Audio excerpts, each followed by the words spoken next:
All right, guys, more good news for Intel stock. This is going to be at the top of my watch list tomorrow morning. So Apollo private equity firm just said they're looking to invest $5 billion into Intel. So not only that, but we know they got that $3.5 billion deal with the Army. They also partnered with AWS to help with the U.S. chip manufacturing. This is all in the last week. Okay, and then also we know Qualcomm offered to buy them out. So this is a lot of good news in a short period of time. So I believe Intel is going to pop tomorrow first thing in the morning.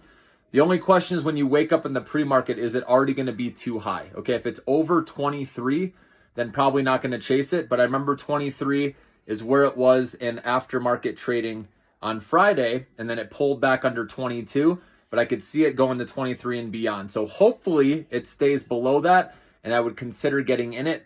And I may, even if it's above that, if it has momentum, I may jump in for a sec, for a few minutes, try to trade it and make some money quick, with that momentum up. And then as soon as I see a big red, selling volume bar, I'll get out of the way. Okay, so that's how I'm going to play it personally, probably in the pre-market.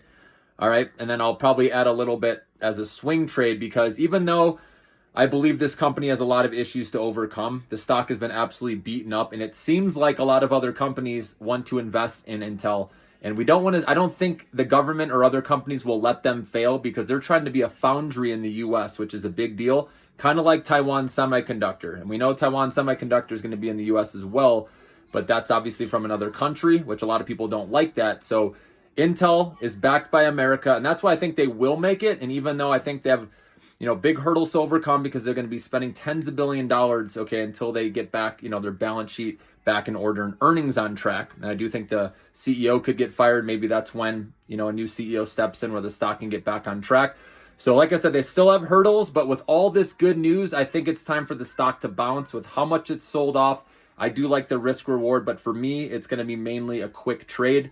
And like I said, I may swing it for a little bit, maybe back up to the upper 20s or something, depending on the momentum. Okay, but I wanted to put this on your radar. More good news today with Apollo private equity firm looking to invest $5 billion in Intel.